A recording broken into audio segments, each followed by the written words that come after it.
नमस्कार शेतकरी मित्रांनो, आपली शेती यूट्यूब चॅनलवर आपले स्वागत आहे।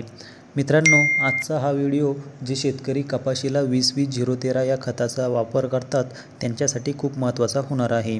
कापूस पिकामध्ये 20-20-013 या खताचा वापर करणाऱ्या शेतकऱ्यांनी कोणत्या गोष्टींचे लक्ष ठेवायला पाहिजे, तसेच कपाशीमध्ये या खताच्या वापरामुळे चांगले रिझल्ट भेटण्यासाठी आपण काय करायला पाहिजे याविषयी संपूर्ण माहिती आपण ह्या व्हिडिओमध्ये घेणार आहोत।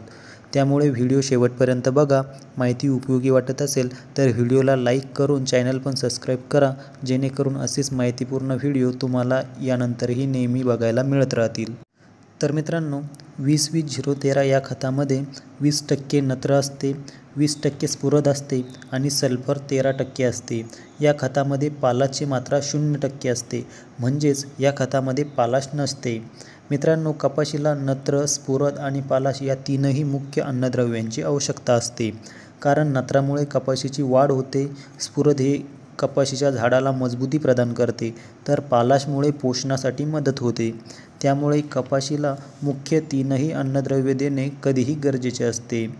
त्यामुळे मित्रांनो, जर आपण कपाशीमध्ये 20-20-013 या खताचा वापर करणार असाल तर ज्यावेळेस आपण खत देणार आहेत त्यावेळेस खतामध्ये 20-20-013चे एकरी डोस आपण जो पण देणार आहेत त्यासोबत एकरी 20 किलो पोटॅश घ्यायला पाहिजे।